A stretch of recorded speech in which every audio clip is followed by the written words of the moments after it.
విమర్శ. కాల్వ సుజాత గారు ఏం చెప్తారు? గుడ్ ఈవినింగ్ అండి. ఐ న్యూస్ ప్రేక్షకులకి అండ్ నా తోటి పార్టిసిపెంట్ సోదరులకి మీకు కూడాను. Very good evening. మనము పెరుగుతుంటే సంతోషించాలి గాని పెరుగుట విరుగుట కొరకే అని అంటే కొంచెం బాధాకరంగా ఉంది. ఇప్పుడు జిహెచ్ఎంసీలో ఇందాక ఒక మాట అన్నారు సోదరుడు, మనకు మణికొండ హైదరాబాద్ లో లేకున్నా డెవలప్ అయింది అన్నారు. మరి డెవలప్ అయినటువంటిది జిహెచ్ఎంసీలోకి వస్తే నష్టం ఏముందో నాకు అర్థం కాలేదు.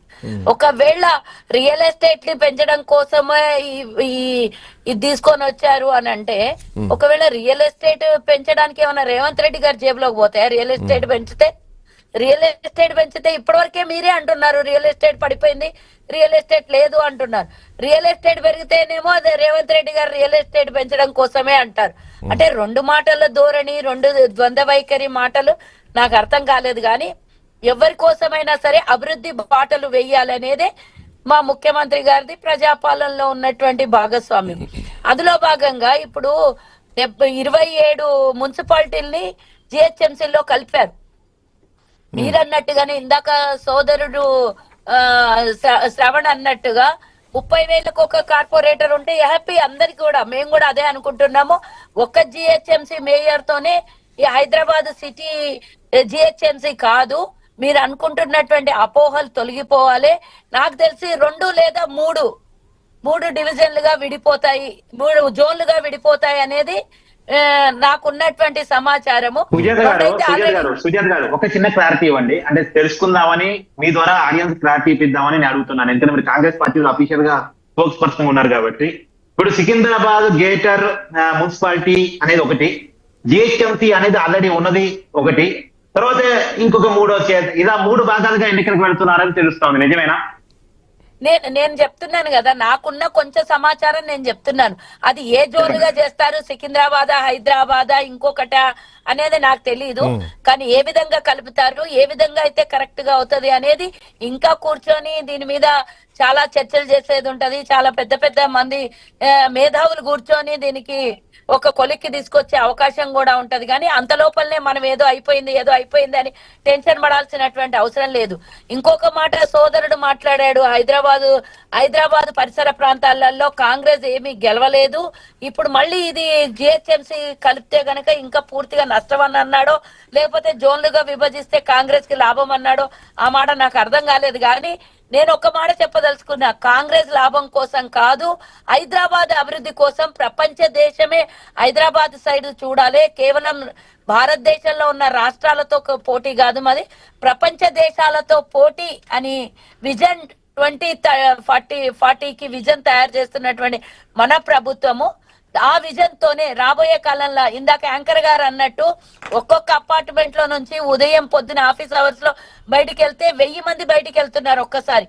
ఈ ట్రాఫిక్ పొల్యూషన్ ని కాపాడడం కోసమైనా సరే రాబోయే ఒక 20-30 ఏళ్లలో మళ్ళీ హైదరాబాద్ మహానగరం ఇంకా కూడా ఓ 20-30 లక్షల మంది ఇంకా పెరిగిపోతే ఎక్కడ ఉంది మనకి స్పేస్ అనేది ఒక రకంగా ఆలోచన చేస్తే ఓ 20 ఏళ్లకు అంటే ఫ్యూచర్ ని ఆలోచించి ఈ రోజు డెవలప్మెంట్ తీసుకొని వెళ్తున్నటువంటి ముఖ్యమంత్రి గారు ఎవరు గెలుస్తారు, ఎవరు ఓడిపోతారు అనేది సెకండ్. ఇక్కడ రాజకీయం గురించి కాదు మనకి ఈ రోజు డిస్కషన్.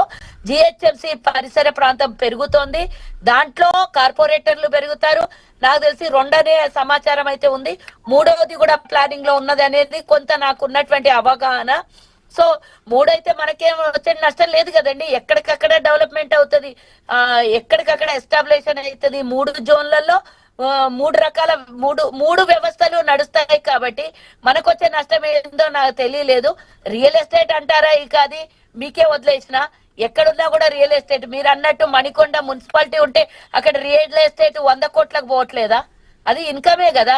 అట్లాంటప్పుడు రెవెన్యూ కూడా జనరేట్ చేయాలని సుజాత గారు నేను అనేది ఇప్పుడు మీరు చెప్పిన పాయింట్. అలా మున్సిపాలిటీలుగా ఉంచే డెవలప్ చేయండి, కార్పొరేషన్ గా ఉంచే డెవలప్ చేయండి, అభివృద్ధిని అలా వికేంద్రీకరించండి, కార్పొరేషన్ ని స్ట్రెంథన్ చేయండి, మున్సిపాలిటీని స్ట్రెంథన్ చేయండి.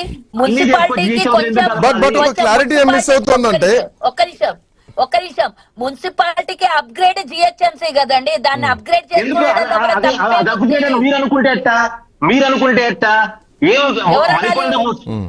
ప్రజలు అనుకుంటున్నారు, అనుకోవడము. మనం వేరు ఇంకా మానవులు వేరేనా? ప్రజల భావన నేను చెప్తున్నాను కాదండి. ఇప్పుడు అవును, కాదండి రేపు ప్రజలకు రేపు జిల్లాలు కూడా కావాల్సిందే జిహెచ్ఎంసీలో కలిపి ప్రభుత్వం అప్గ్రేడ్ చేస్తుంది అంటారా? కాదు, రేపు జిల్లాలు కూడా జిహెచ్ఎంసీలో కలిపి అప్గ్రేడ్ అంటారా? మీరు జిల్లాల వరకు ఎందుకు పోతున్నారు? ఇప్పుడు మున్సిపాలిటీలో ఇప్పుడు రేపు అట్లే పెరుగుతున్నటువంటి ఉంది పరిస్థితి. జనాభా భువనగిరి గురించి వరకు మీరు ఎందుకు కలిపేటట్టున్నారు. ఆలోచించట్లేదు? ఒక్క కాదు, నిమిషం మీరు యాంకర్ గారు నన్ను భువనగిరి వరకు మాట్లాడనియండి. కలిపేటట్టున్నారు. వాళ్ళు ఓకే. కంటిన్యూ కామెంటరీ చేస్తే నేను మాట్లాడలేను. నన్ను మాట్లాడనియండి. హైదరాబాద్ పెరుగుతోంది. ఇప్పటికే ట్రాఫిక్ పొల్యూషన్ తో తట్టుకోలేకుండా ఒక 6 కిలోమీటర్లు 7 కిలోమీటర్లు పోవాలంటే గంటల తరబడి సమయం తీసుకుంటోంది. హైదరాబాద్ ఎస్టాబ్లిష్ అయితే ట్రాఫిక్ పొల్యూషన్ ని కూడా కాపాడుకునే అవకాశం ఉంటది. కాబట్టి ఇలా చేస్తున్నారని ఎందుకు అనుకోవద్దు. జిల్లాలు హైదరాబాద్ లో కలుపుతారా అనే మాటని మీరు ఏం మాట్లాడుతున్నారో నాకు అర్థం కావట్లేదు. ఇంకా జిల్లాలను హైదరాబాద్ లో కలుపుతారో ఇక రాజధానిలోనే కలుపుతారో ఇక అది మీ గీతానికే వదిలేసిన. ఈ అన్ని మాటలు కరెక్ట్ బట్ కాదు. సుజాత గారు హైదరాబాద్ లో ఎట్లా కలుపుతారు? ఒక పాయింట్ మాత్రం ప్రధానంగా ప్రచారంలో ఉన్నది. మీరు జిహెచ్ఎంసీలో కలపడానికి ప్రధాన కారణం ఏంటంటే పన్నులు వేయడానికే.